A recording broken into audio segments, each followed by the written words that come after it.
गंबट में गिम्स के director doctor रहीम बख्श भट्टी की ऑफिस ते नशे में धुत जवाबदारन हमलो करे भजन राह कई, जंहिं दौरान पुलिस कार्रवाई करे हमलो कंदड़ पुलिस इंस्पेक्टर समेत 3 जवाबदारन के गिरफ्तार करे वरतो।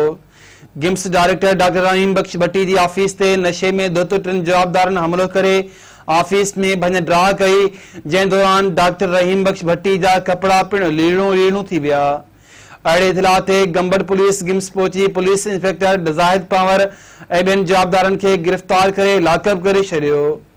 गिम्स के डायरेक्टर डॉक्टर रहीम बख्श भट्टी मीडिया के बुधायो तो पुलिस इंस्पेक्टर ज़ाहिद पावर पंहिंजे भाउ लाइ नौकरी ऐं एनओसी घुरी इनकार करण ते हुन हमलो करे ऑफिस में भजन राह करण खां पोइ केस मारण की कोशिश पिण कई आहे।